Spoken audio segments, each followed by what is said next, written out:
Thanks, Luann. All right, we're talking hot topics with Dr. Oz this morning, and we're going to start with the measles because really this one it's actually starting to fade off of the radar a little bit right now, but a huge concern over the last month or so. Well, let's talk about measles and vaccines in general. The measles was gone 15 years ago. We thought it was pretty much eradicated. The fact that it's back on our radar screen is the bigger concern that I have. You're right; it's starting to wane a little bit, and thankfully people aren't dying from the measles outbreak. It's a disease though we can prevent. It's 97% success rate with a vaccine. It's a shot you get twice pretty much early in your life, and for most of your childhood anyway, you're protected. But the problem I have is why aren't people getting the vaccine? And you can browbeat people about this, but I don't want folks to feel like they're chattel either.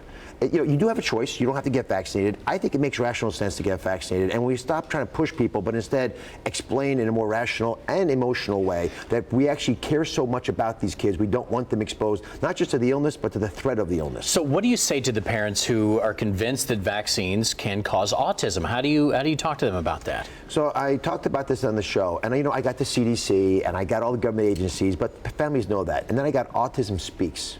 Wow. Autism Speaks, the group that really has done the most, I think, to help autism in America, they say vaccines don't cause autism.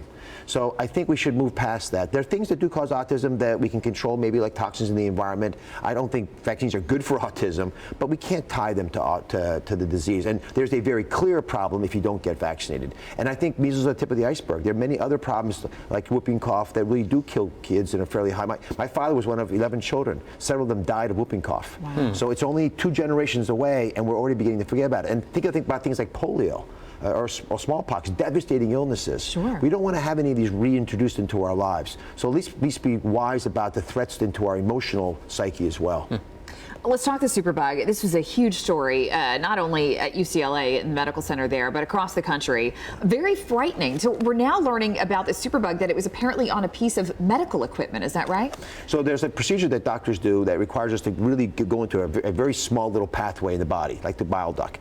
And in order to get there, this instrument has to have lots of nooks and crannies and little levers, arms, and things like that. They have to be individually cleaned with a toothbrush. A person has to do it. There's no machine that can do that. Right. So it's hard to do that. There are 500,000 done a year. It doesn't take many mistakes. For this bug, in this particular case, it's like E. coli. It's one of the most common bacteria in the intestinal system. But here's the problem. This is emblematic of a much bigger challenge we're going to have in our lifetime. We now have bugs, this one is an example, where there is no known antibiotic that works. Now think about this. That takes you back to an era like before the Second World War when we had no antibiotics, when you couldn't cure infections. All these crazy operations we can do to save lives, transplants or joint replacements, things that we can do now because we have antibiotics to protect you, they become problematic when we have bacteria resistant to everything we know of. So I'm much more concerned about that reality than the fact we've got a couple cases of this very resistant bug. We're going to have more. We need to be smarter about how we use our antibiotics, more clever about how we make sure we don't get these really resistant bugs to grow, because when these prosper, they infect other bacteria. Listen, all of us right now, anyone who can hear my voice, has bacteria in our gut that could kill us. They don't kill us because we have good guy bacteria protecting us. When that balance is pushed out because, for example, we gave too much antibiotics to a patient who maybe didn't need so much, then we begin to shift the balance in a way that's unfavorable to us. All right, we have a lot to get through today. Thanks, Dr. Oz.